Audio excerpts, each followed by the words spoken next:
먼저 하나님께 영광을 돌립시다. 할렐루야. 하나님께서 우리에게 반드시 은혜를 주실 줄 믿습니다. 은혜가 임하고 은혜가 머물고 은혜가 흘러가는 우리 교회가 될 수 있도록 될 수 있게 간절히 바랍니다. 아멘. 오늘 교리문답 함께 보도록 할 텐데요. 오늘은 하이델베르크 교리문답 9문에서 11문 하나님의 자비와 의에 대해서 함께 배우도록 하겠습니다. 자, 여러분의 어린아이들이 우리 자녀들이 싸우거나 남녀노소 상관이 없습니다. 어린아이들이나 아니면 연세가 많으신 분들이나 뭔가 삐지고 다투잖아요. 그러면 이 분간이 잘 안 되는 것 같습니다. 무슨 말이냐면 가만히 보면 이거는 네가 잘못했고 이거는 내가 잘못했고 네가 잘못했고 네가 미안하다고 내가 잘못했고 내가 미안하다 할게 이러면 되잖아요. 근데 뭔가 마음 상하거나 뭔가 이렇게 파이트가 붙으면 전부 다 네가 잘못했대. 내가 잘못한 건 하나도 없고 다 네가 잘못했대. 부부싸움 해보셨죠? 그죠? 안 해보신 것 같은 그런 어떤 말을 하면 이거 네가 잘못했고 이건 네가 잘못했고 네가 나를 섭섭하게 했고 네가 나를 어떻게 했고 저희 집 얘기 아닙니다. 전부 다 애들 싸움도 마찬가지예요. 한참 얘기하다가 그래 그거는 내가 잘못했다 치자. 근데 그래도 네가 잘못했잖아요. 이게 이성적 판단이 좀 흐려지는 것 같습니다. 여러분 이게 사람이 죄인이라는 사실을 그대로 드러내는 건데요. 이게 그냥 친구와 친구, 부부 간에, 남녀 간에 뭐든 여러 가지 인간관계 안에서 이게 적용이 되지만 이게 하나님과의 관계 속에서 이게 적용이 되는 걸 아십니까? 이런 거죠. 내가 이렇게 했습니다. 내가 잘못한 건 하나도 기억을 안 하고 내가 죄인 되면 기억 하나도 안 하고 하나님께 다 따지는 거예요. 다 하나님 잘못했대. 하나님이 왜 이러시는지 전부 다 하나님께 쏘아붙이는 겁니다. 여러분 우리는 그런 것을 신앙이라고 얘기하지 않습니다. 하나님 완전하심을 믿으십니까? 여러분 하나님 완전하심을 믿으신다면 일단 하나님께서는 완벽하신 분, 그분이 나에게 정말 선한 것, 정말 좋은 것, 정말 주의 뜻을 잘 이루시기 위함이다 라고 일단 믿음으로 고백하고 내 상황을 봐야 되는데 내가 내 상황 먼저 보고 하나님을 보면 하나님 다 잘못한 것 같아요. 하나님 악하신 분 같아. 이러면 안 되시잖아. 여러분 이게 믿음의 순서입니다. 그래서 우리의 모든 환경과 우리 상황과 그 여건 속에서 먼저는 하나님에 대한 절대적 신뢰를 가지십시오. 하나님은 완벽하신 분이고 완전하신 분이셔서 그분이 나의 길을 완전하게 인도하신다. 그 믿음으로 내 상황을 보고 내 현실을 보면서 하나님을 믿어야 되는 거예요. 반대가 되면 어떻게 된다고요? 하나님이 이상해지는 거예요. 안민 장로님께서 그런 말씀을 하셨습니다. 진짜 인생 망하는 방법 2개만 순서만 바꾸면 된다. 공부해야 될 때 공부 안 하고 공부 안 해야 될 때 공부하면 인생 망한다는 거예요.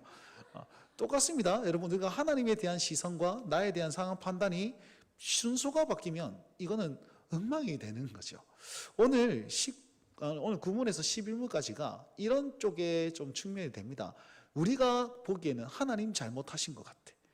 그런데 다시 한번 바로 잡아줍니다. 하나님이 잘못되신 게 아니고 하나님은 여전히 네가 잘못된 거죠. 하나님은 여전히 선하시고 완전하신 분이시다. 요걸 먼저 딱 얘기하면서 우리의 죄로 말미암아 하나님이 오해되는 것들을 잘 설명하고 좀 잘 가르쳐주고 있는 겁니다. 자, 화면 한번 띄워주시고요. 오늘 9문에서 11문까지 복습을 한번 해보면 이렇습니다. 우리가 유일한 위로는 무엇입니까? 또 안 되는 건가요? 자, 유일한 위로 무엇입니까? 살아서나 죽어서나 우리의 유일한 위로는 무엇입니까? 라고 하면 대답을 어떻게 해야 됩니까? 살아서나 죽어서나 나의 몸과 영혼은 오직 우리 주 예수 그리스도의 것입니다. 조금 알겠죠? 그죠? 네, 그냥 편하게 얘기하면 유일한 위로는 뭡니까? 네, 나의 전부는 주님의 것입니다. 이렇게 되는 거예요. 그래서 제가 말씀드렸잖아요. 앞에 서두에 쭉 말씀드렸잖아요. 내 상황을 보고 하나님 보면 이상한데 일단 하나님의 것입니다 라고 하나님 완전하신 분입니다 딱 믿음으로 말미암아 나아가면 이게 달라진다는 거예요. 그래서 이 유일한 위로는 결국 나는 누구인가를 먼저 알아야 되고, 자, 나는 누구인가를 알아야 되면 그 다음 뭐예요? 하나님은 누구이신가를 알아야 되는 거죠.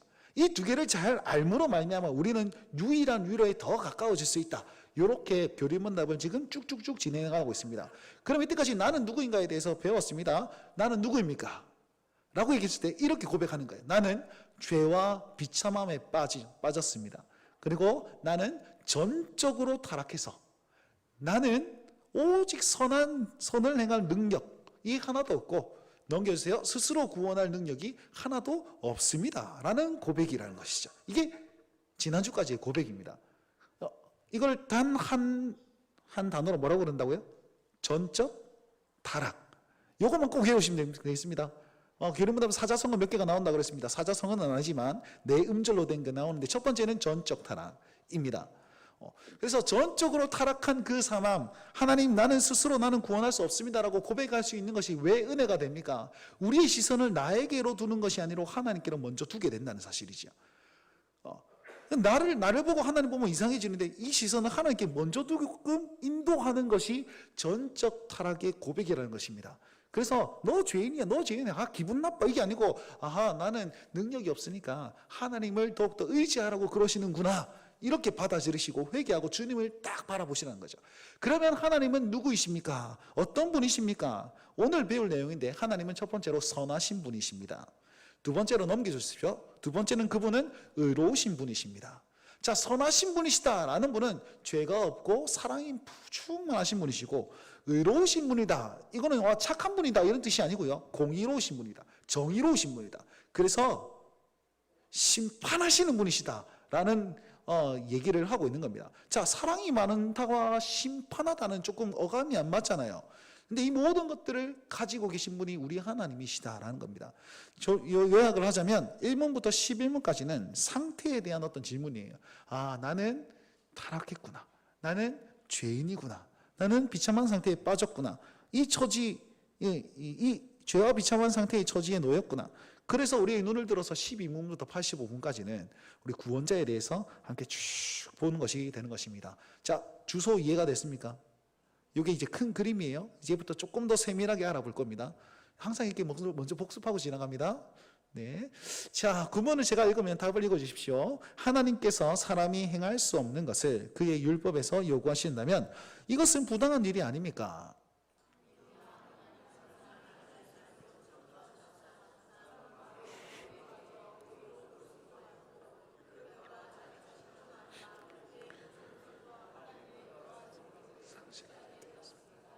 네, 우리 오전 예배 때는 딱 읽으면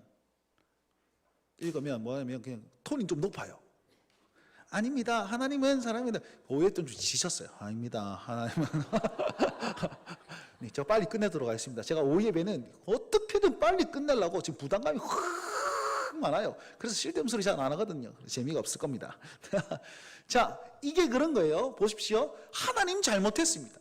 왜 인간을 타락하게 만드셨습니까? 하나님 탓 아닙니까? 그렇게 하나님이 부당하십니다 이렇게 물어보는 거예요.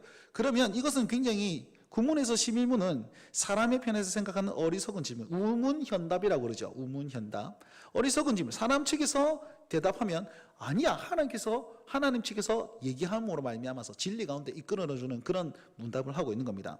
하나님이 부당하시냐? 아닙니다. 왜? 이유가 뭐냐면 하나님은 사람이 행하실 수 있도록 우리를 창조하셨습니다. 어떻게 해요? 선하게 창조하셨습니다. 넘겨주시면 되겠습니다. 선하게 창조하셨습니다. 그럼 그 선한 창조 안에서는 우리가 죄를 짓지 않고 하나님의 복을 누리면서 평안하게 살고 아주 좋게 살 수 있는 지킬 능력을 주셨습니다. 율법을 다 지킬, 하나님의 명령을 전적으로 다 지킬 능력을 이미 주셨습니다. 그런데 우리는 고의로 불순종하여서, 사단의 꿰매에 넘어가서 고의로 불순종하여서 우리가 그 결과 자기 자신뿐 아니라 그의 모든 후손도 하나님의 그러한 선물을 상실해 버렸습니다. 그래서 책임이 어디에 있다고요? 타락은 인간에게 있지 타락은 하나님의 책임이 아닙니다 라고 이 구문에서 넘겨주십시오. 얘기를 하고 있는 겁니다. 자, 그대로 스테이. 네, 이렇게 얘기하고 있는 겁니다. 하나님 부당하십니까? 아니요. 우리에게 이미 좋은 것을 주셨어요. 그럼 우리는 이렇게 얘기할 수 있을 겁니다. 왜 뱀을 만들어가지고 뱀이 우리를 꼬았다 아닙니까? 그럼 뱀 탓이네. 뱀 누가 만들었죠? 하나님 만드신 거 아닙니까? 이 논리가 누구의 논리면 아담과 하와의 논리입니다. 하와가 하나님께 물어보시죠. 야, 너 왜 먹었냐? 아담에게 물어. 아담, 너 왜 먹었냐? 당신이 창조하신 그 여자가 나를 먹게 만들었습니다. 하와이 가지고 너 왜 먹었냐? 당신이 만든 뱀이 나를 꼬았습니다. 네 탓이라는 거예요. 네 탓. 자기가 행간사 한 개도 기억 안 하면 네 탓입니다. 네 탓입니다. 네 탓. 결국은 하나님 탓입니다. 이렇게 된 거죠. 그게 옳습니까? 아니라는 거예요. 그 이전에 하나님 어떻게 창조하셨다고요? 우리에게 다 줬단 말이에요. 다 줬어. 다 줬는데 우리가 그 다 준 것을 기억하지 못하고 이거 하나만 딱 했다고 해서 하나님 잘못됐어요 라고 하는 게 아니고, 하나님께서는 풍족하게 채워주셨는데 내가 이걸 택한 거죠. 그죠? 우리 원리도 마찬가지입니다. 하나님께서 많은 것을 주시고 지금 선하게 인도하고 계신데 내 어떤 문제 하나가 잘못됐다고 해서 하나님 잘못했어요, 하나님 이러면 안 돼요 라고 얘기하는 거죠. 그건 신앙이 아니라는 거예요. 오늘 그것을 구문에서는 바로잡고 있는 겁니다. 자, 예를 하나 들어봅시다. 넘겨주시면 되겠습니다. 예를 하나 들어보면 이런 겁니다. 은행에서 돈 10억 100억을 딱 얻었어요. 빌렸어요. 근데 내가 갚을 능력이 사라져 버렸습니다. 사라졌는데 은행에서 독촉장을 준 거죠. 여기 빨리 갚으십시오. 그러면 와, 은행 너무하네. 은행 너무하네. 내가 지금 갚을 능력이 하나도 없는데 이런 걸 요구하다니 너무한 거 아니에요? 이렇게 말하면 어떻게 됩니까? 저기 동남병원 아니 쳤거든 이렇게 경찰이 오든지 의사가 오든지 둘 중에 하나는 돼야 될까요? 그게 안 맞는 거 아닙니까? 맞죠? 그죠? 우리가 하나님께 그 논리로 지금 접근하고 있다는 겁니다. 구문의 의도는 뭐냐면 인간이 타락했으니까 하나님의 율법도 그에 맞춰야 되는 거 아닙니까? 하나님, 우리가 안 될 능력인데 이걸 요구하시면 이거 뭐 장난칩니까 지금? 우리에게 값지라는 거 아닙니까? 이렇게 물어보고 있는데, 여러분 이게 은혜라는 사실을 제가 한번 설명해 드릴게요. 자, 하나님은 율법을 통해서 자신의 의를 드러냅니다. 무슨 말이냐면, 자, 하나님의 기준을 딱 드러내요. 딱 넘겨주십시오. 근데 원래는 이 기준이었어요. 타락해서 근데 기준치 밑으로 떨어졌잖아요. 그럼 내가 이렇게 떨어지면 다시 한번 회복될 때에도 요만큼밖에 회복이 안 된다는 거예요. 예를 들어 봅시다. 에덴 동산에 축복을 이만큼 줬어요.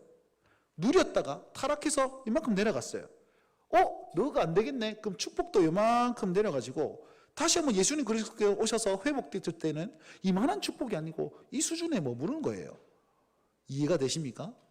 그래서 하나님은 이 수준을 내리지 않고 그대로 요구하시면서 떨어진 이 인류를 예수 그리스도로 말미암아서 이만큼 올려주시면서 다시 한번 복을 회복시켜 주시는 겁니다. 그래서 율법이 변하면, 그러니까 하나님의 말씀이 변하면 이 복이 아니라 적당히 타협해서 누려야 될 그 복밖에 안 되는데, 하나님께서는 그렇게 하시지 않냐고 완전한 그 의를 우리에게 요구하시고 그 의로 성취하실 수 있도록 만들어 주심으로 말미암아서 하나님께서 우리에게 완전한 복을 주시고자 하는 그런 이유라는 말이에요. 그래서 이거는 복이라는 것입니다. 하나님께서 안 될 율법을 우리에게 지키라고 명령하신 것은 안 될 율법이니까 구원자, 중보자를 의지하면서 여기까지 올라오라는 거예요. 그래서 성경은 뭐라는지 아십니까? 너희들이 자라라. 어디까지? 그리스도 예수에게까지 자라라. 이렇게 얘기하고 있습니다. 우리가 어떻게 예수 그리스도까지 자랄 수 있습니까? 자랄 수 있는 방법은 단 하나, 그분과 연합되면 우리가 할 수 있다는 거죠. 그렇게 계속 얘기하고 있는 겁니다. 결국 인간의 능력과 상관없이 원칙을 바꾸시지 아니하심으로 나중에 회복될 그 모습을 이만큼 주신다라는 것이 구문의 그런 우문에 대한 현답이라는 것입니다. 신문을 한번 봅시다. 신문. 하나님께서는 그러한 불순종과 반역을 형벌하지 않고 지나치지 아니하시겠습니까? 넘겨주시면 됩니다. 네, 신문 읽어보겠습니다. 시작.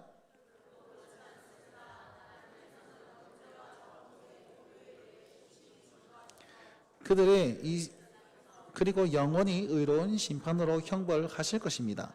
하나님께는 누구든지 율법책에 기록된 대로 온갖 일을 항상 행하지 아니하는 자는 저주 아래 있는 자라고 선언하였습니다. 아멘. 자, 이 말은 무슨 말이냐면 그냥 넘어가면 안 됩니까? 구문은 하나님 탓입니다. 근데 하나님의 기준치를 낮추지 않고 이만큼 올려주심으로 우리에게 복을 주시기 위함이다. 그러면 대충 넘어가면 안 됩니까? 없다 하면 안 됩니까? 그냥 아무렇지 않게 용서해 주면 안 됩니까? 하나님은 그런 질문에서 답변이 무엇입니까? 하나님 절대 그럴 수가 없다는 거예요. 왜? 형벌은 지극히 당연하다는 것을 가르쳐주고 있습니다. 만약에 진짜 하나님께서 심판하지 아니하시고 그냥 넘어가면 어떻게 될까요? 넘겨주세요. 하나님께서 심판하지 않는다면 어떻게 됩니까? 하나님께서 죄를 짓는 것이 되는 것입니다. 이유가 뭐냐면 이것은 하나님의 존재가 흔들리는 것입니다. 아까 은행 얘기를 했잖아요. 넘겨주시면 됩니다. 네. 은행 얘기를 했잖아요. 자, 은행이 돈을 갚지 않는 자에게 독촉장을 줬습니다. 그런데 은행이 돈을 갚지 않는 자에게 아무 조치도 취하지 않아요. 은행 직원이 가가지고 엄마나 이 집은 내가 잘 아는데 도저히 못 갚는다. 그럼 독촉장을 안 보내요. 그 직원은 어떻게 되는 겁니까? 죄거든. 그죠? 자기 임무는 다 안 한 게 되는 거지 않습니까? 마찬가지입니다. 하나님께서 심판하겠다. 반드시 죽으리라 했는데 안 죽이면 어떻게 되는 겁니까? 하나님 거짓말 하시는 분이 되는 겁니다. 율법에 말씀하셨습니다. 이거 먹으면 정령 죽으리라. 근데 엄마나 괜찮아. 안 죽어도 돼. 라고 얘기하면 하나님 거짓말 하시는 분이 되고 하나님이 죄인이 되시는 겁니다. 하나님 죄인이 되실 수 없잖아요. 그러니까 심판은 반드시 일어나야 된다라는 것입니다. 그러면 넘겨주시면 하나님께서는 어떻게 진노하시고 어떻게 심판하십니까? 무엇을 심판하십니까? 두 가지를 딱 얘기하고 있습니다. 어떤 죄죠? 원죄와 자범죄. 원죄는 무엇입니까? 아담 안에서 그와 함께 우리도 죄인된 어떤 죄악된 본성, 방향성, 이 방향성이라는 거죠. 불순종은 유턴한 거예요. 일로 이렇게 가야 되는데 일로 가는 게 불순종입니다. 죄악된 성향 자체가 원죄입니다. 우리가 죄를 지을 때 정말 때려야지 이렇게 마음먹고 때리지 않습니까? 그냥 아무 생각 없이 콕 때리는 사람 있습니까? 요즘 그런 사람 좀 있긴 한데 일단은 좀 짜증나 이거 없애버리고 싶어 이런 마음이 먼저 생긴다는 거예요. 그게 원죄라고.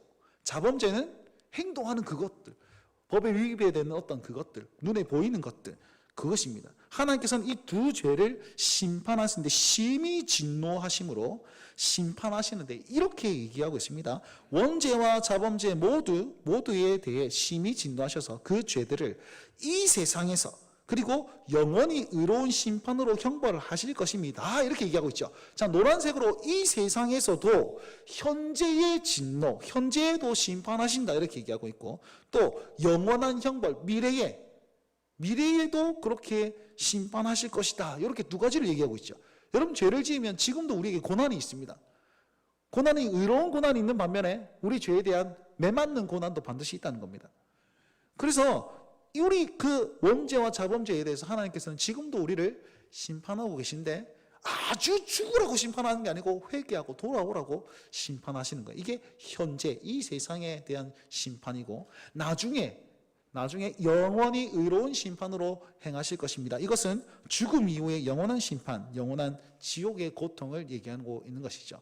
그래서 우리는 후닥후닥 예수님을 잘 믿고 때에 따라서 계속 즉시 회개해야 됩니다. 그래서 우리가 예배 가운데 나올 때에 우리가 먼저 예배 순서 중에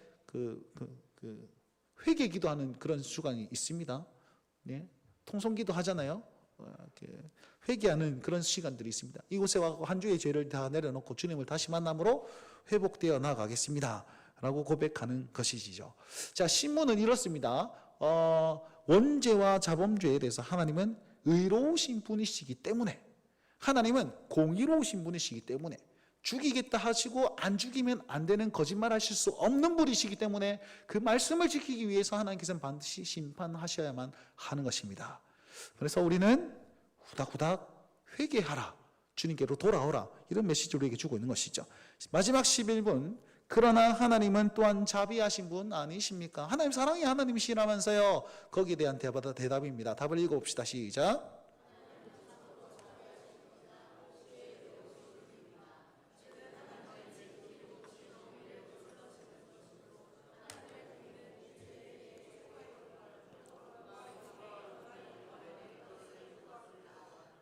네. 자, 그래도 하나님은 사랑이시잖아요. 사랑이 하나님이시라면서요. 그렇게 존재를 설명합니다. 자, 여기에서 하나님은 참으로 자비하신 분이나 라고 되어 있는데 여기서 자비라는 단어는 헤세드라고 합니다. 헤세드는요, 감정적인 사랑이나 혹은 동정적인 사랑이 아닙니다. 그럼 어떤 사랑입니까? 헤세드는 언약적 사랑이라. 여러분, 언약적 사랑은 뭐냐면 너는 내 백성이고 나는 너의 하나님이 된다. 너는 내 아들이고 나는 너의 아버지가 된다. 너는 내 딸이고 나는 너의 아버지가 된다. 라는 그런 언약 관계 아래서의 누리는 사랑이라는 것입니다. 자, 예를 들면 저희 아들, 저희 딸내미들은 굉장히 편식이 심합니다. 그래서 뭔가 이렇게 손이 많이 가요. 하여튼 간에 손이 많이 가요. 만약에 이렇게 고기를 먹어도 비계 부분은 다 잘라줘야 됩니다. 한번 먹고 물컹물컹하다, 아빠 고기가 말씀드렸죠. 그 고기를 원한다고. 그 고기 아니에요. 강도사님 오늘 찬양인도를 멋지게 하셨는데 강도사님 딱 고기를 먹었는데 목사님 그 고기 비계가 왜 그랬습니까?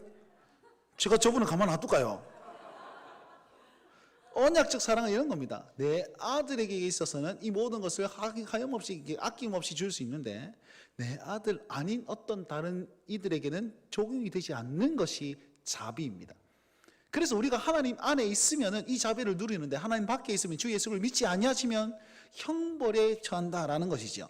그것이 그대로 있습니다. 그래서 여기는 하나님은 참으로 자비하신 분 아닙니까? 사랑의 하나님이시라면서요. 맞습니다. 자기 자녀에게는 무한한 사랑을 주시는 분이시나 자기 자녀가 아닌 유기된 백성들에게는 그게 해당되지 않는 거예요. 이해가 되십니까?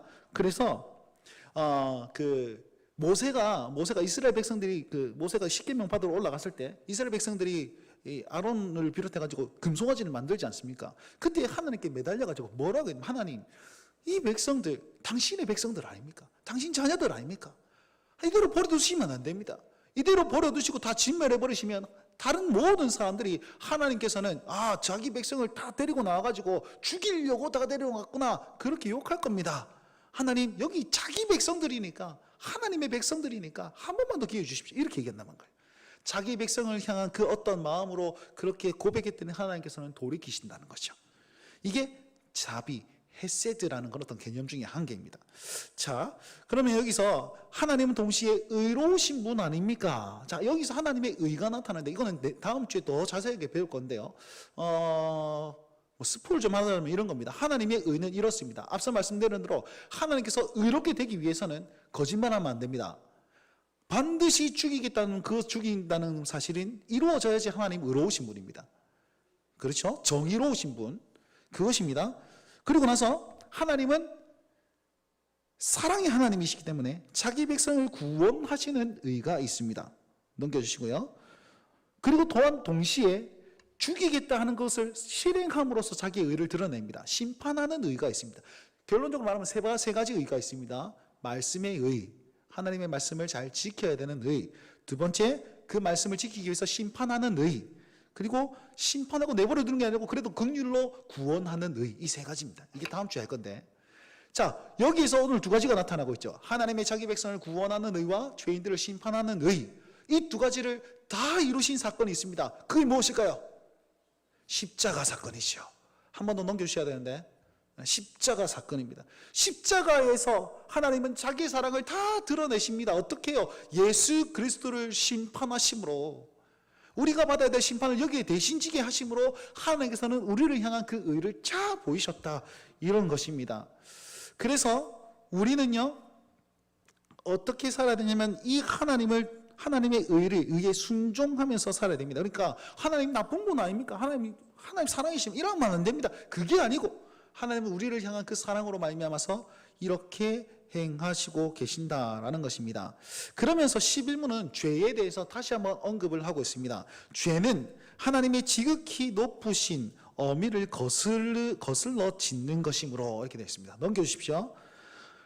죄의 본질은 어떤 것이냐면 한 번 더요. 하나님의 어미를 거스르는 것이다.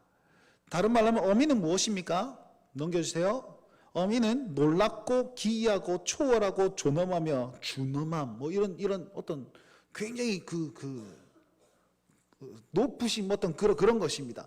자, 제가 우리 아들에게 거짓말하는 것과 대통령에게 거짓말하는 것은 차이가 있죠. 같은 거짓말이라도 차이가 있습니다. 그냥 미안하다 하면 될 건데 여기에서 거짓말하면 대통령이 거짓말하면 이거는 거의 국가 사기 이런 데로 가지 않습니까? 네, 그거 차이가 똑같습니다. 같은 작은 죄라도 하나님 앞에 짓는 것은 굉장히 어마무시한 것이라서 하나님 앞에 짓는 죄는 작은 것이지만 영원한 형벌로 우리에게 인간에게 처한다라는 것입니다. 작은 죄라도 하나님께 짓는 것이 큰 형벌이기에 영원한 형벌로 다가오는 것이죠. 우리는 그분 앞에 있는 것입니다. 우리가 그분 앞에 있고 우리가 믿는 하나님은 자비로우시며 의로우신 분이십니다. 그래서 자그마한 죄도 용서치 아니하시는 분이십니다. 그래서 우리는 나는 이것들을 다 지킬 수 없어요. 그래서 하나님을 바라보고 예수 그리스도를 바라보는 겁니다. 그러면서 조금 낮춰주시면 안 됩니까? 아니요. 낮춰주시면 우리의 복과 어떤 기준도 다 낮아지는 것이기 때문에 하나님은 영원한 회복을 위해서 절대로 이 기준을 낮추시지 않습니다. 그러면서 하나님의 사랑으로 말미암아서 예수 그리스도를 통해서 이 복으로 나아올 수 있도록 길을 여시는 것이죠. 그것이 하나님의 의로우심과 하나님의 사랑과 심판을 다 콜라보해가지고 예수 그리스도로 말미암아 이것을 이루어 가신 겁니다. 그래서 예수님은 그렇게 말씀하셨습니다. 우리의 죄 때문에 죽으시고 우리를 의롭게 하시기 위해서 다시 한번 부활하셨다. 그래서 용서와 의롭게 하심을 다 우리에게 회복시켜 주시고 또 하나님의 진노와 하나님의 그 사랑을 다 만족시키기 위해서 십자가에 달려 돌아가셨다라는 것입니다. 이건 나중에 한 85문까지 쭉 할 때 또 계속 반복해서 나오는 것입니다. 오늘 조금 산만하고 어려운 것이었는데 이렇게 생각하시면 됩니다. 하나님은 사랑이십니다. 그 사랑은 자녀들 언약적 사랑이시고 하나님은 의로운 분이십니다. 그 의에는 세 가지가 있습니다. 말씀을 반드시 지켜야 되는 의와 그리고 심판하는 의와 구원하는 의가 있습니다. 그래서 그 모든 것을 다 지키고 만족시킨 것이 예수 그리스도의 십자가요. 그 십자가를 믿는 자녀들은 이 무한하신 언약의 사랑 안에 들어올 수 있다라는 것이 우리에 대한 가르침입니다. 이 사랑 안에 나온 우리 사랑하는 오는 성도 여러분, 이 사랑을 꼭 기억하시면서 우리 하나님을 먼저 신뢰하고 전적으로 그분은 선하시고 완전하신 분입니다 고백 아래서 우리의 삶을 바라보시면서 우리의 삶 가운데서 하나님을 발견하실 수 있는 은혜가 가득하시길 주의 이름으로 축원드립니다.